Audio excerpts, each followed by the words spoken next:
मैंने आपको पिछले वीडियो में सीआईडी सीजन 2 के आई गैंग वाले एपिसोड की पूरी डिटेल्स में एक्सप्लेन दी थी।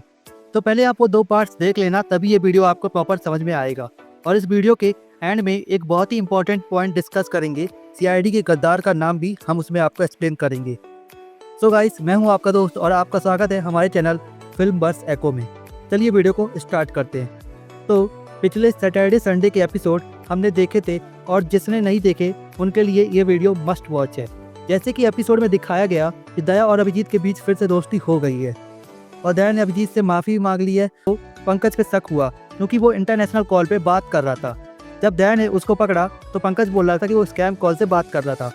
लेकिन यहाँ आपको एक बात याद रखनी चाहिए, मेकर्स चाहते हैं कि आप उन पर डाउट करो जिन पे आपको सबसे ज़्यादा भरोसा है, जिससे सीआईडी का टीआरपी और भी ज़्यादा इंक्रीज हो सके। मैंने पंकज को फिर ज़्यादा कुछ कहा नहीं, लेकिन दया और अभिजीत दोनों की नज़र सीआईडी के सारे मेंबर्स पे थी।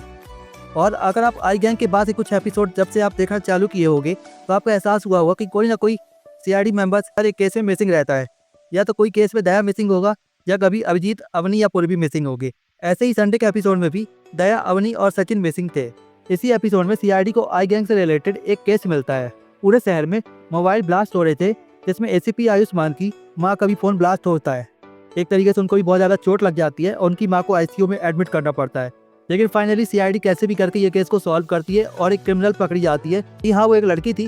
वो लड़की बोलती है, मैं तो एक प्यादा हूँ, मेरे पीछे तो एक बहुत बड़ी टीम है, जिसमें सीआईडी को भी लगता है कि इसके पीछे जरूर आई गैंग का हाथ हो सकता है। लेकिन बार बार यही सवाल उठता है, सीआईडी में गद्दार कौन है? देखिए गाइस, अगर मैं अपने पर्सपेक्टिव से बताऊँ, जो मेरा मन कह रहा है, तो सीआईडी में कोई भी गद्दार नहीं हो सकता।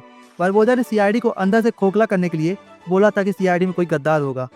लेकिन फिर भी अगर हम 10% मान भी लें कि कोई गद्दार है, तो पुराने सीआईडी मेंबर में से किसी को भी गद्दार दिखाना पब्लिक को हर्ट करेगा, क्योंकि वैसे भी इस सीजन में बहुत सारे पुराने मेंबर्स नहीं है और अगर एक और कम हो जाएगा तो फिर सीआईडी की टीआरपी पर भी असर पड़ेगा। तो मेकर्स नहीं चाहेंगे कि कोई और सीआईडी का मेंबर्स कम हो जाए।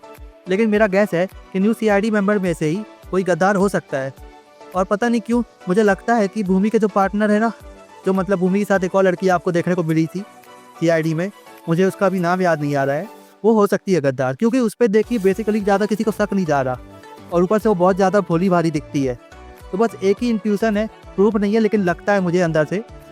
लेकिन फाइनली गाइस, मैं यही कहना चाहूँगा कि शायद ही कोई गद्दार होगा सीआईडी में। और एक और इम्पॉर्टेंट अपडेट है, एसीपी प्रद्युमन जिंदा है, ये तो कंफर्म हो गया है, क्योंकि ये प्रोमो ज़्यादा वायरल हो गया है जिसमें दया को एसीपी प्रद्युमन मिल जाते हैं। लेकिन सैटरडे संडे के एपिसोड में हमें ये देखने को नहीं मिला। हो सकता है कि अब हमें आने वाले सैटरडे संडे में कुछ देखने को मिलेगा। सो गाइस, मैं इसकी लिंक आपको डिस्क्रिप्शन में दे देता हूँ, आप देख लेना।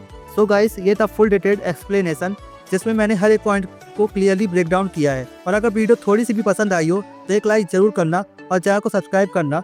याद है, वरना गद्दार आपकी स्क्रीन से निकल के सीआईडी ले जाएगा।